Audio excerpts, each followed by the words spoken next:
Hi friends, எல்லாருக்கும் வணக்கம்.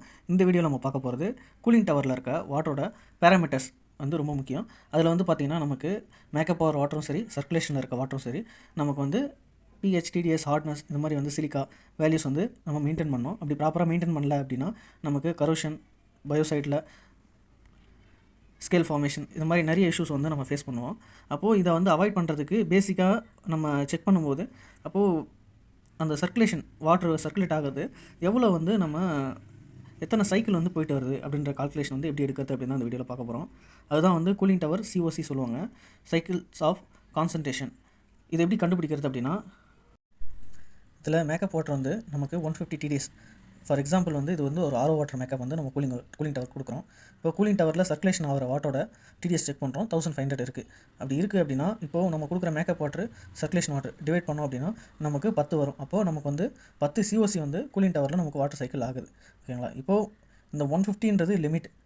இப்போது வர மேக்கப் வாட்டரே வந்து பார்த்திங்கன்னா நமக்கு 1500 வருது அப்படின்னா நமக்கு வந்து பார்த்திங்கன்னா அப்போது ஒரு COCலே வந்து பார்த்திங்கன்னா நமக்கு மேக்ஸிமம் லிமிட் தாண்டிடும். ஃபார் எக்ஸாம்பிள் வந்து ஒரு 3000 TDSஓ இல்லை வந்து 4000 வரும். அப்புறம் ரெண்டாவது சைக்கிள் போச்சு அப்படின்னா அந்த 4000, 8000 to 12000 போயிடும். அப்போது எல்லா பேராமீட்டருமே வந்து அப்நார்மலாக போயிட்டு நமக்கு வந்து நிறைய இஷ்யூஸ் வந்து க்ரியேட் ஆகும். ஸ்கேலிங் இஷ்யூ, கரோஷன் இஷ்யூ இதெல்லாமே க்ரியேட் ஆகும்.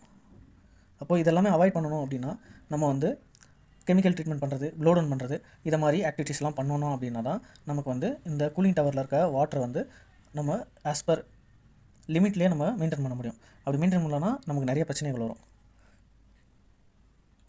இப்போது நம்ம கொடுக்குற மேக்கப் வாட்டரை பேஸ் பண்ணி தான் நம்ம COCயை டிசைன் பண்ண முடியும். இப்போ நம்ம கொடுக்குற மேக்கப் வாட்டர் ரொம்ப லோ TDSல கொடுக்குறோம் அப்படின்னா COC வந்து இன்க்ரீஸ் பண்ணிக்கலாம்.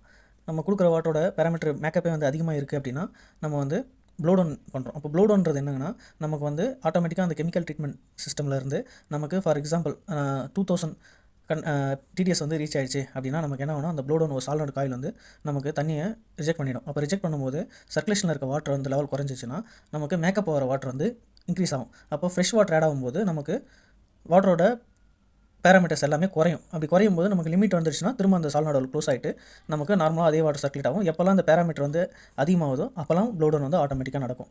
இல்லை இது வந்து ப்ளோ டவுன் பண்ணியுமே நமக்கு வந்து பேராமீட்டர் வரல அப்படின்னும் போது மேனுவலாக நம்ம வந்து ப்ளோ டவுன் பண்ணுவோம். அப்போ மேனுவலாக ப்ளோ டவுன் பண்ணும்போது இன்னமுமே நமக்கு வந்து கன்சப்ஷன் இப்போ ஒரு நாளைக்கு வந்து ஒரு 10 kg செலவாகுது அப்படின்னா அப்போது மேனுவல் ப்ளோ டவுன் பண்ணும்போது அப்போ அடிஷ்னலாக ஒரு kg 2 kg நமக்கு பர்சன்டேஜ் ஒரு 10%, 20% அதிகமாக செலவு இன்னும் அதிகமாகும். அப்போ வாட்டரோட காஸ்ட்டும் வந்து நமக்கு அதிகமாகும். இந்த வீடியோவில் உங்களுக்கு COCனா என்ன, எப்படி COCயை கண்டுபிடிக்கிறது அப்படின்னு புரிஞ்சிருக்கும் நம்புகிறேன். புரிஞ்சிருந்தால் லைக் பண்ணுங்கள், ஷேர் பண்ணுங்கள், கமெண்ட் பண்ணுங்கள். தேங்க்யூ.